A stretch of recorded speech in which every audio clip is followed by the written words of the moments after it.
অধিক চিকিৎসক ব্যক্তিৰ নানা চাপৰ মাজত থাকিও আপুনি এক ব্যক্তিগত স্বাভাৱিক জীৱন শৈশৱে যিদৰে জনসেৱা কৰিছিল এই জনতাৰ হৃদয়ে হৃদয়ে সদায় অনুৰণীয় হৈ থাকিব।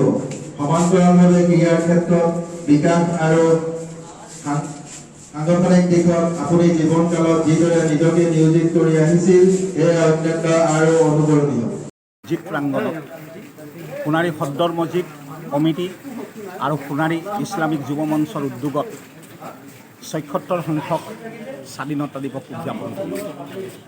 আৰু আজি এই ৭৬ সংখ্যক স্বাধীনতা দিৱসৰ দিনা আমি সেইসকল বীৰ বীৰংগনাক স্মৰণ কৰিছোঁ, যিসকলৰ ত্যাগ, যিসকলৰ বলিদানে আজি আমাক ভাৰত স্বাধীনতাৰ কাৰণে স্বাধীনতাৰ বাট মুকলি কৰি, সেইসকল বীৰ বীৰংগনাই যিসকলে সৰ্বস্ব হেৰুৱাই সৰ্বস্ব জীৱন আহুতি দি আনকি নিজৰ প্ৰাণকো হাঁহি হাঁহি অৰ্পণ কৰি আজি আমাক এই স্বাধীনতা লাভ কৰা অৰ্জন কৰি দেখুৱালে।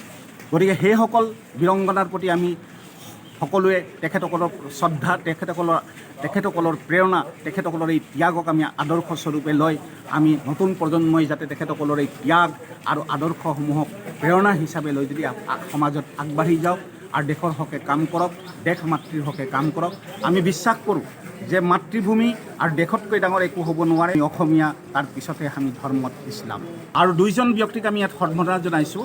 সেইজন হ'ল স্বপন কৰ, যি এজন নিকা সমাজকৰ্মী, এজন ক্ৰীড়াবিদ, আৰু এজন ডক্টৰ প্ৰয়াত ৰাজেন গগৈদেৱক আমি তেখেতকো সম্বৰ্ধনা জনাই মৰণোত্তৰভাৱে তেখেতক আমি সম্বৰ্ধনা জনাইছোঁ।